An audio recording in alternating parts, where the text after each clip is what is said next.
Lost Frost Girl. Chapter 18. The day seems to be going quite well, despite everything that's happened, and I'm just starting to relax about it all and tell myself that I have it under control. I'm so busy congratulating myself on my normality that I'm not really concentrating on the experiment. And when I see the contents of everybody else's test tubes have gone a misty brown color, I panic. My fingers instantly turn from white to pale blue, little patterns of frost breaking out over the bench where I'm working. I look desperately to my left, where Gavin and Mark are playing with the Bunsen burner. They haven't noticed anything, but still the frost is spreading, inch by inch, eating up the dark wood in a great pale sparkling tide, getting closer to them every second. I take a deep breath, my eyes scanning the room, sure that every moment someone's going to notice. Of course, someone does. Avery meets my panicked stare with a frown, and his eyes widen when he sees what's going on. I shrug in desperation as the bench begins to creak beneath the frost. Everyone else is concentrating on their experiments, and Mrs. Launder is busily writing points for discussion up on the board in her spidery handwriting. What do I do? I mouth at Avery, my heart thumping in my ears as I clench my hands into fists, and try to think of fire or desserts or hot coffee, anything that might stop this from becoming a major disaster. Suddenly, all the windows on the other side of the room bang open, a fierce wind howling through the glass. Class. Papers fly. Test tubes fall and smash onto the benches. Mrs. Launder hurries over, her scarf flapping in the wind, and starts ordering people to help her shut the windows. Gavin and Mark race to make the most of their chaos. Their feet crunch on broken glass, and suddenly my corner of the room is empty. Avery strides over, his hair standing up even more wildly than usual, cheeks red with exertion. Thank you, I breathe, keeping half an eye on the rest of the class as he peers down at the bench. I don't know what happened. I just. Don't worry about it, he says. What do I do with it? It's not thick ice, he replies. Just a bit of frost. Look.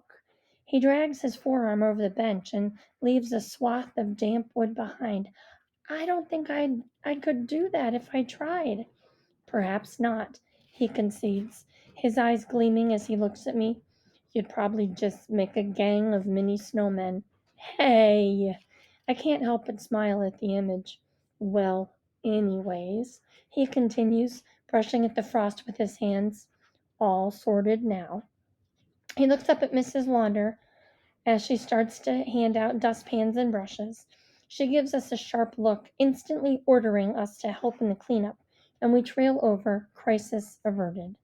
I look at Avery out of the corner of my eye as Mrs. Launder shoves a broom in my direction, and he winks at me, a playful look on his face as the leaves skitter around my feet. Hey, I whisper, stop it. What? He asks, his eyes full of innocence.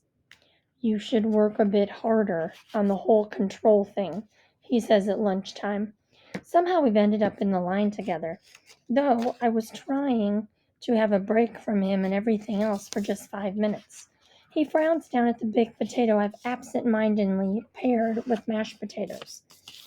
I know, I say, but can't we just forget about it for now, please? I'm not trying to argue with you, he says. I don't know what to do about it all, I hiss, shuffling along the line, grabbing some juice and thrusting money at the cashier.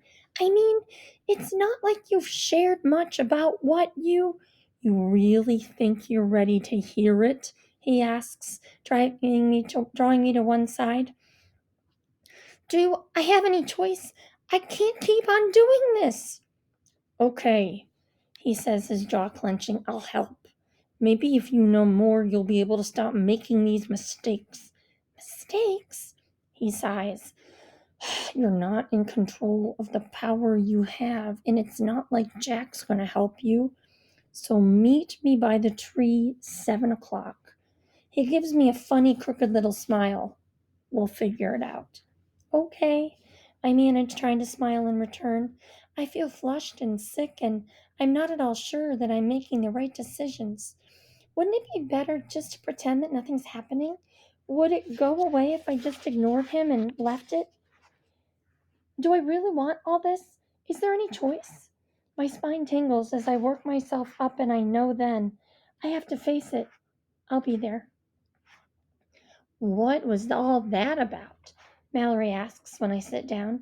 My hands are shaking so much I nearly drop the tray, and she has to rescue it for me. Owl, what's going on? Was Avery hassling you?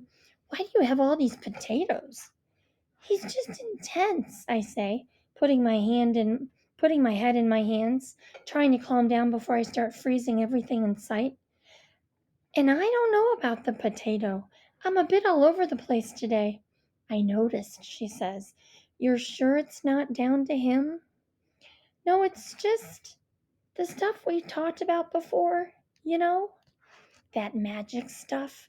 You don't really believe all that, do you? The scorn in her voice feels a bit like a snap. Just forget it. I hiss, blinking back tears. You don't need to worry about me anyway. You've got enough of your own stuff going on. Thanks for reminding me, she says, sticking her chin out and reaching for her bag, shaking her head. Maybe you're right. Maybe we've both got too much going on. I'm not going to force it out of you. If you don't want to tell me, that's fine. I stare at her as she stands in a hurry, chair flying back, cutlery clattering on the tray as she shoves it away. It feels like the whole room is quieted, like everyone's watching. Connor is full of interest across the table, his eyes bright with the drama. I grip the sides of my chair, hard with my hands, and will myself not to start freezing things around me. Mallory, wait! I'm going, she says, flushed and bright eyed. I just can't do this right now. She walks off, weaving her way through the throng, quickly joined by Connor. I should go after her. I should make it right, tell her everything, but I can't. I'm too confused. I just make it worse. And if we got into another argument, I don't know what might happen. I just need to find out what Avery's got to say, and then maybe I'll know what the heck's going on and what I can possibly say to explain it all. It's a really awful, lonely walk home. I did linger at the gate for a while, but there was no sign of Mallory, and after a few minutes I got fed up. I mean, what is she even really cross about? Then it's hard for me to tell her my father's Jack Frost and I'm some kind of supernatural frost girl. Well, excuse me, Mallory Friedman. I'm not sure you'd be handling it so well either. I stomp all the way back to the apartment, angry with everything, surrounded by the evidence of my father's power over the world, and desperately trying to ignore the creeping feeling that someone or something is following me, watching me all the way. Every leaf that falls makes me jump. Every shadow seems to be teeming with activity. It's only in my imagination, isn't it? Chapter 19. The World of Winter. The wolves bayed from the topmost mountain ledge, and she knew how they felt. The world was heartbreaking in its beauty and its treachery. From every ledge hung lethal spears of ice. In every footstep was uncertainty. He looked from the wolves to her and raised his hands to her face. You have the brightest dream, he said, his silver eyes looking straight into hers. Am I only a dream? There is no other possibility. No mortal, I know, may tread here. You are not of the Fae. You are a dream. She raised her own hands and touched his face, from his brow down to his chin, and he was cold, colder than he had been in the morning when they began. She saw that he was withdrawing from her, that for him, truly, she would never be more than a memory. What do we do now? She asked. Now? He smiled, a wicked glint in his eye. Now we run. He took her hand and pulled her along with him, and her feet were clumsy through the feathered snow and over the ice. but his footsteps carried them back toward the woodland where they found each other. Vines hung over the brittle, age-darkened branches, and curling roots sought to trip them, but he did not slow his pace, and finally they reached the clearing in the center, where sky met sky, and only snow rested between. Ah, he said, looking up, here she is, my wisdom. High overhead soared the great owl he had spoken of, her soft voice calling out, echoing through the woodland. Time! Winter comes, he said, his eyes brightening. It is time for me to leave. The owl stared at the girl with fierce golden eyes, and in them she saw her own future, that this place would stay with her always, even if she was never here again. So she did not fight when he gave her one last look and turned to leave, though she felt colder and more alone than she had ever thought possible. She would have given anything in that moment to stay with him, but she drew herself in and watched in silence as he walked away. The owl flew down in a great scattering of snow to land on his shoulder, and when she opened her eyes, the dream was over. A new reality was begun, one that would stay with her forever. Chapter 20. Owl McBride, do not walk out that door. I need to, Mom. I bought pizza and ice cream, and now you're off out in the dark in all this cold. The cold doesn't bother me. Not since I went out to find Jack. You should know that.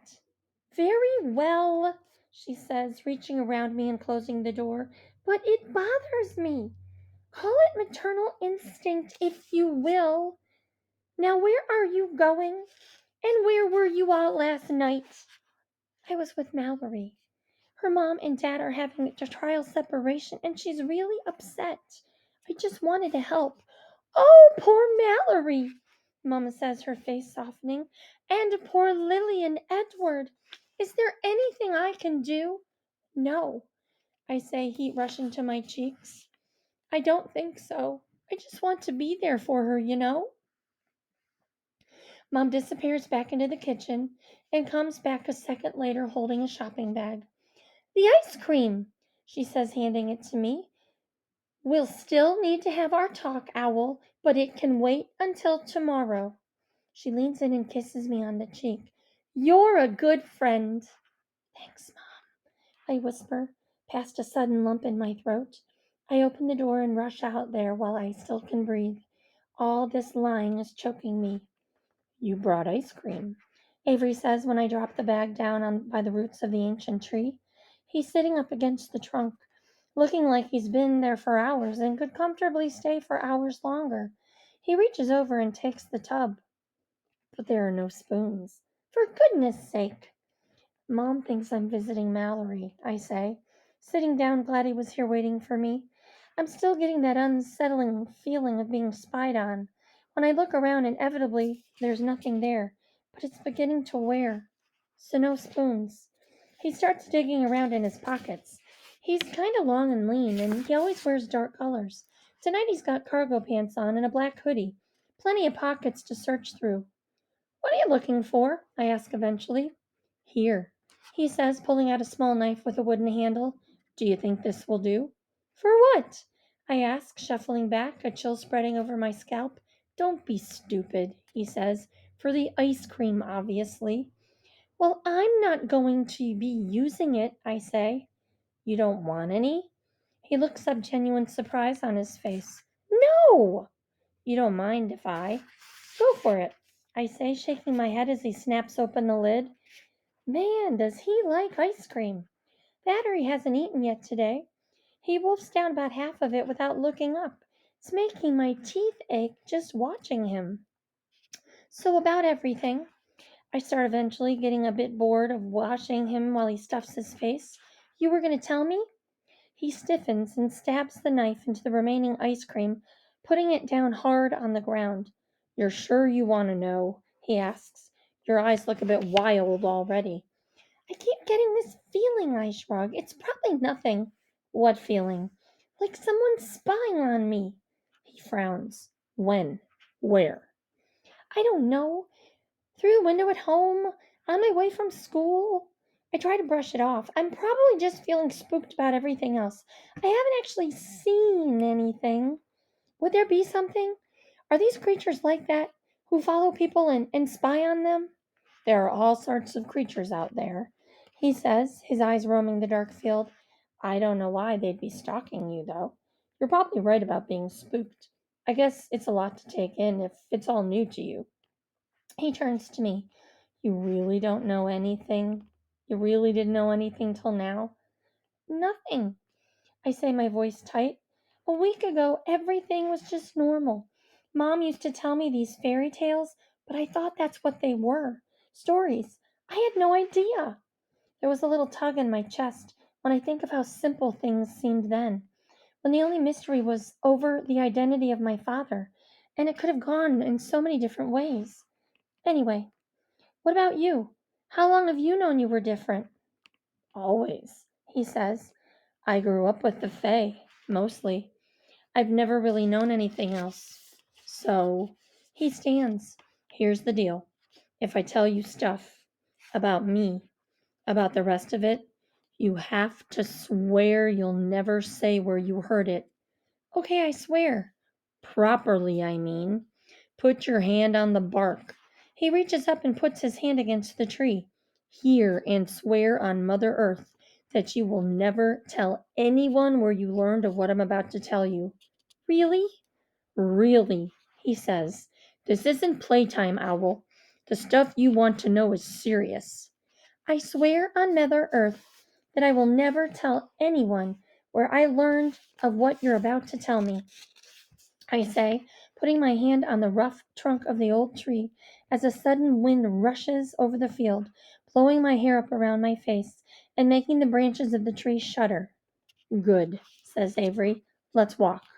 Walk? I'm not made of frost, he says with a grin. Even if you are, the ground is already freezing here.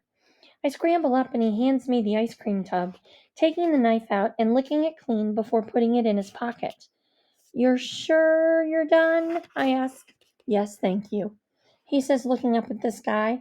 We'd better be quick. There was talk of snow today, and Jack will be about at some point. I don't really fancy bumping into him right now. Is he that bad? I remember that hungry grin, the inhuman way he moved, and shudder at the memory, quickly looking over my shoulder as if he might be there. Nothing. Nothing but darkness and shadows and the golden glow of the streetlights. Not bad. Avery says, just very Jack. What does that mean, though? He's an elemental, and one of the stronger ones. There's him, the North Wind, the Lady of the Lake, and a couple of others we don't have so much to do with here. They're not like humans, not like anything else at all, really. And you grew up with all of them? Since I was small, he says, avoiding my eyes as we head toward the river. What's it like? They're big characters, kind, cruel, wild, nurturing, all the things you'd expect from nature, I guess. He grimaces, as if it's an effort to talk about it.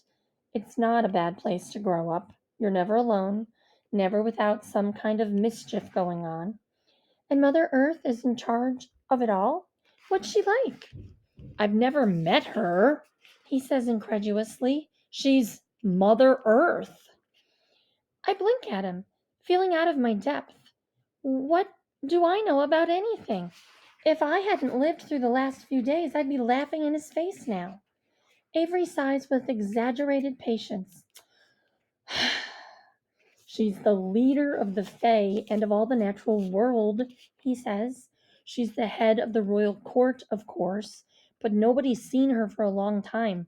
I mean, she's not exactly one of the Fae. She doesn't involve herself in all the everyday stuff. Okay, I nod. So what does the royal court do then?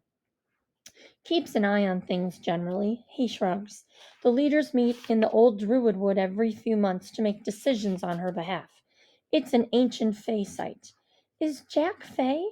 Does that make me half Fey?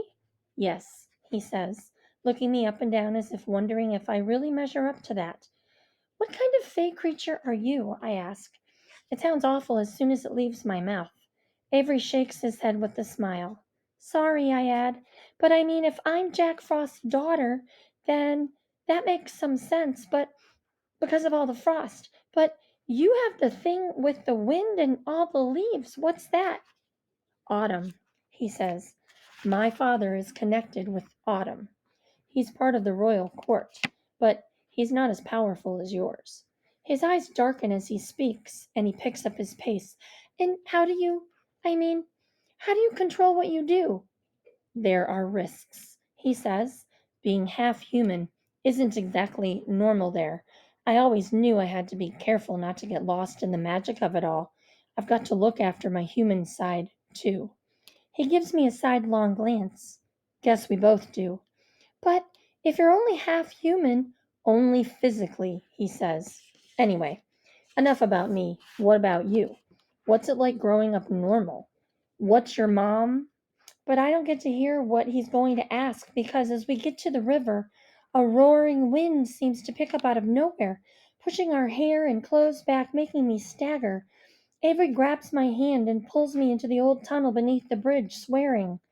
That was the wrong way to come, he says, his eyes darting out into the black of night. Is it Jack? I try to peer around him, but he shoves me back into the damp stone wall.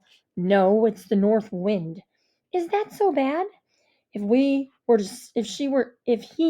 were to see us together, that could be bad.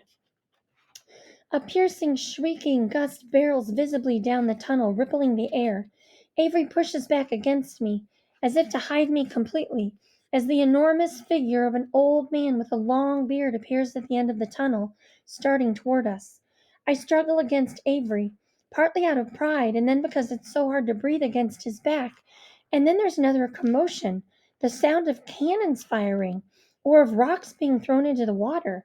It takes me far longer than I'd like to extricate myself, and by the time I manage to break free, the old man is nowhere to be seen. What's going on? I demand. Jack called out. Avery whispers, his hand still on my arm, stopping me going forward. We've got the two of them out there now. This is a nightmare. What are they doing out there? I asked curiously. Playing, Avery says in a disgusted tone, sliding down the wall of the tunnel to sit on the ground.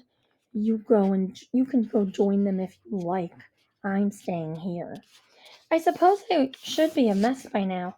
I mean, Jack Frost, the North Wind, boys who make you swear on ancient trees, skin that frosts over when you're stressed.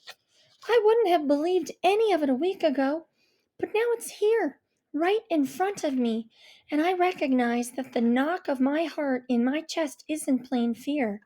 I mean, it's a little bit of fear, sure, but it's also a massive dose of energy and excitement because I'm looking out from the tunnel to the sort of night I thought I'd only ever see in movies or in my own imagination. And it's wild and scary and beautiful and so elemental and powerful. It's as though all the world was gray and flat until right now. Jack Frost is having a snow fight with the north wind. I'm guessing normal people don't just see that stuff. They see the snow being hurled by the wind. They see ice forming off the ridges of the bridge, and then they lower their heads and fight their way through, never seeing the figures who caper and charge at each other. You're actually buzzing off this, aren't you? Asks Avery, appearing at my elbow, his voice incredulous. It's amazing. You're not afraid? Well, they haven't seen us. They're having too much fun to bother looking. He gives me a funny look. I don't get it, I say. What are you so worried about?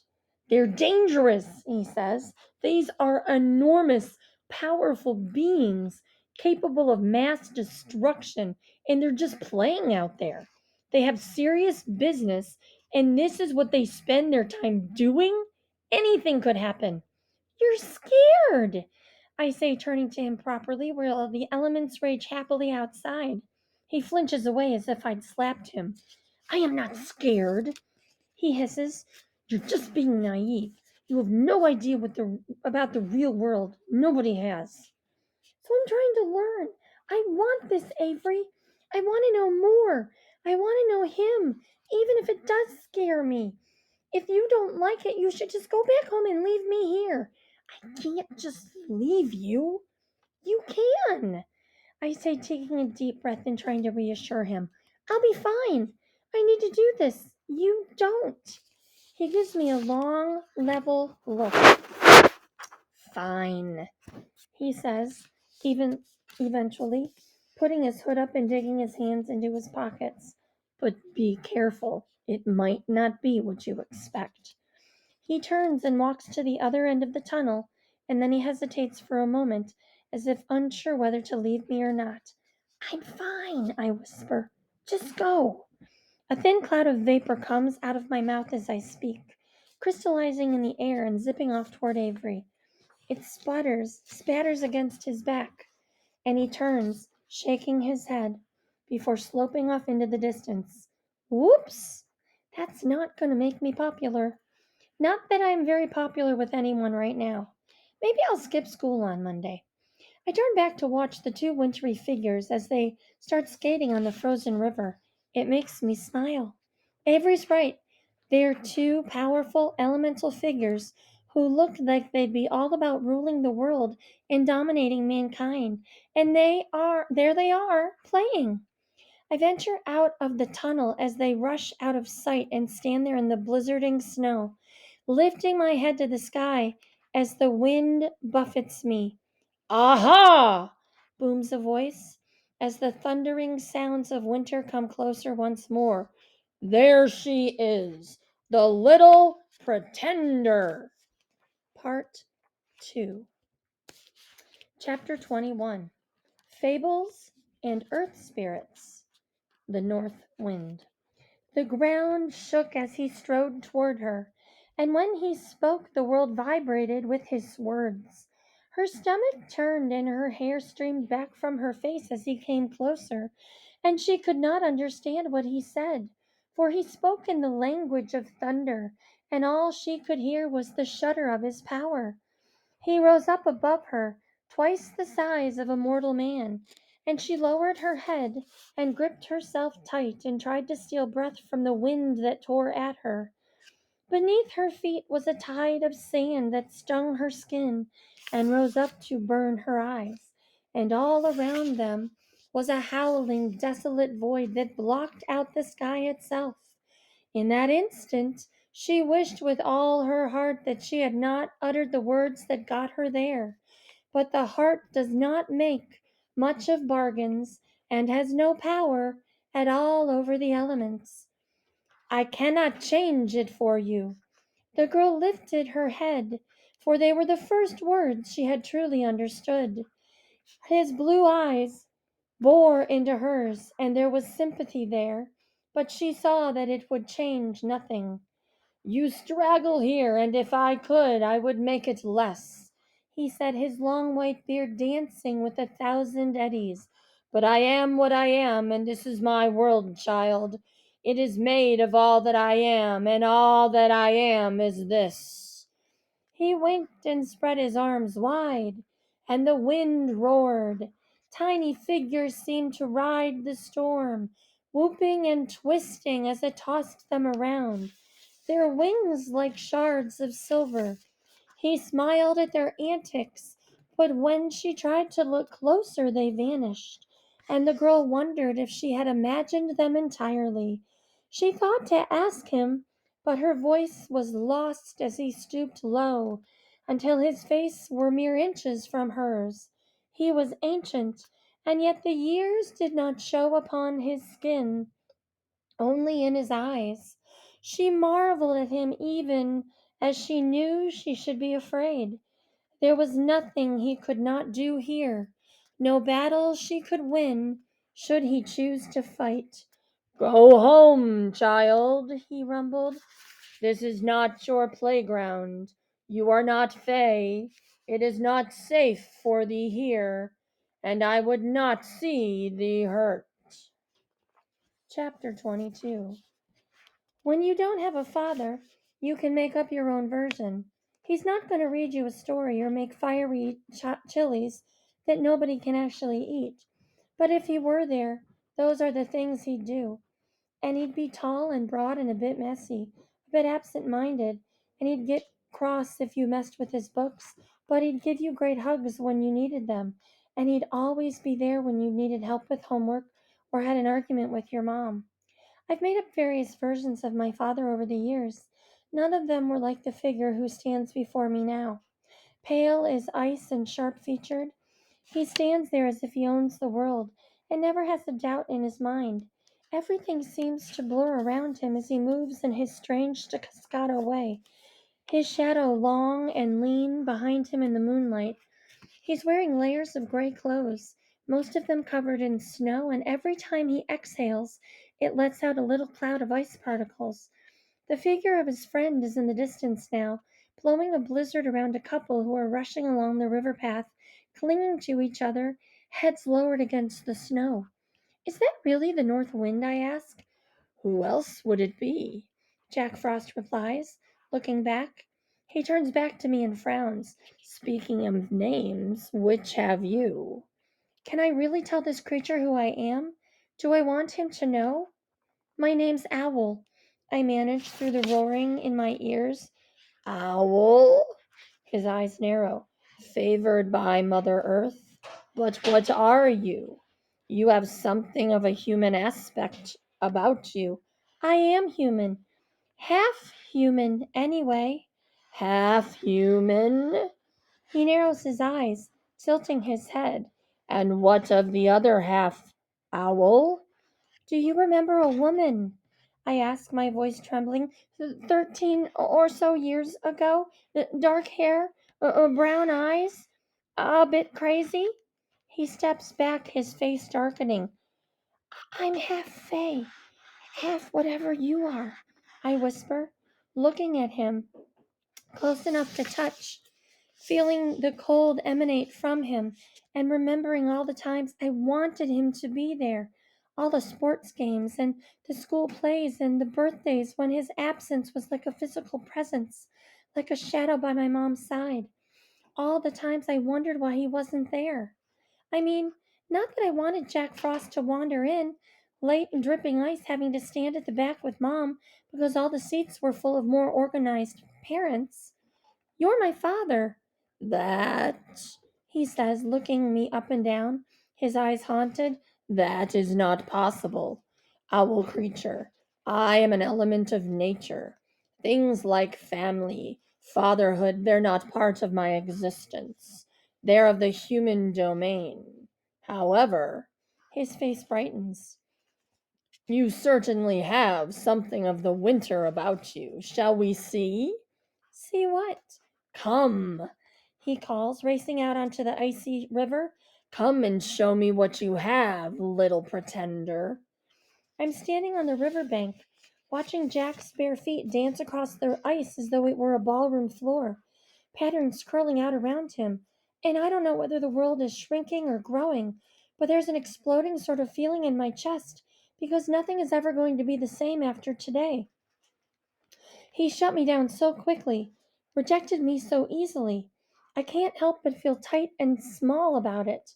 And yet, watching him out there, so unhindered, spinning in a hailstorm of his own creation, how can I expect anything different? I'm stuck. I can't move toward him, and I can't move away. I just stand there, watching him, while a lifetime of hope and despair gets tumbled through my mind. Whatever I thought, whatever I dreamed of, this is it. This is him. My father. He runs over to me, silver eyes shining. But look, he says, your own storm, little owl. You are kin. You are a new creature in a world I thought incapable of change. Look down. Beneath my feet, and spreading fast around us both, is a fine layer of frost. So you have the basics, he says, nodding as he takes in my blue fingertips, the ice spreading up through my hair, making my scalp tight. Now come, take those boots off and be spirits. Come and play, little owl. He whisks away again as the north wind comes back to the river. I sit and take off my boots, peeling off my socks and shaking my head at the madness of it all, while they howl at each other and throw handfuls of snow. Look, Jack says, drawing the north wind close to watch, as I venture onto the ice, expecting my feet to sting with cold, and feeling kind of amazed when they don't. It feels like a marble floor, a little cool, a little slick, but perfectly manageable with bare feet. Look at the little owl. Is she not a wonderful creature? Look how small, how delicate her work. I look down as the north wind comes closer. Fine swirls of ice are blooming with every footstep I take across the river, shining blue against the white. A shudder rolls down my spine, and it's not all to do with the cold. This is the stuff dreams are made of, and it's really happening right now to me. Child, the north wind says, coming closer, holding out his arms, throwing my hair back with his power. Welcome. I look back at him, feeling so uncertain and so elated at the same time, and he laughs with a bellow that sends a flurry of snow into my face. Ah, Jack, he cries. She is wonderful. How did you find her? She appeared last night, Jack says as they both watch me come toward them. I feel like a kid taking its first steps the way they are looking at me. I look down, focusing on the pattern spiraling away from my feet. I think I shall take her under my wings. I look up, my heart pounding, and the north wind stares more closely as I reach them, his wide blue eyes bright as a summer sky in his round, timeless face. Spirit and human? He speaks as if to himself, his brow furrowing. Ah, Jack, he sighs, a blast of cold air dancing with the still falling snow. The royal court will not like it. They already watch you closely. Jack snorts, but the north wind's eyes are full of doubt as he stares at me, and I cannot hide. He seems to see straight in the heart of me. I think there is trouble here, he says eventually. You are a wonderful creature indeed, child, but you are stepping in places not meant for humans. You are seeing things few have seen before. I do not know how it works. Jack, will you really encourage her? She should go home, be with her own kind. Her own kind cannot do these things, Jack retorts. My friend, you are over worrying. The north wind gives another great sigh that catches me with yet another face full of soft snow, and then he turns to the hills in the distance and runs toward them with great thundering steps, taking the sting of winter wind with him. So, what do you do with yourself, little owl? Jack asks me, and I wonder if I like him calling me that. It's halfway between an endearment and teasing, the way he says it. I shrug. I go to school, have friends, occasionally freeze something. His eyes brighten.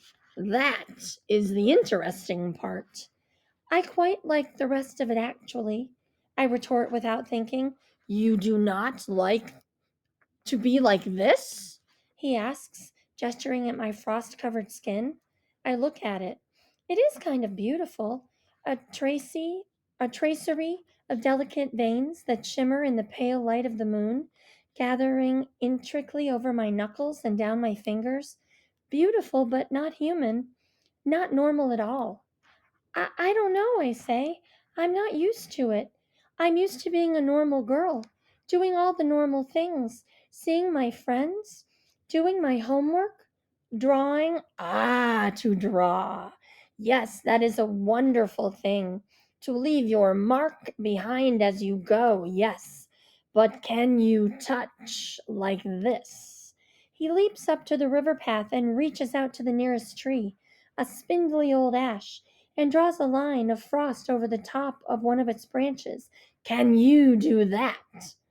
He watches as I reach out tentatively, calling upon it like this is very different. I haven't actually tried to do it deliberately before. My frost isn't like his. It comes and goes. It stutters and pulls at me, and as soon as it is there, it disappears again, leaving me light-headed and dry-mouthed and a little ashamed. It's a worthy start, Jack nods. Now, can you run, little owl? Can you keep up with me? He sprints up the path toward the canal, frost spreading as he goes, and I follow, through the snow and over the frigid ground. And honestly, I was never really into the whole sports thing, but this, running with the elements full in my face and my hair standing on end with a sparkling white, or watching Jack Frost coat everything in sight with sparkling white, and the frozen river glowing blue-white beneath the full moon, this rush in my blood is something that I wouldn't change for all the world. It grows as we go, so that it is no longer a stuttering, nervous thing. It's powerful and magical, and it's more than that because it's me. It's everything I have within me, everything I never imagined I could be. And that's the end of the chapter.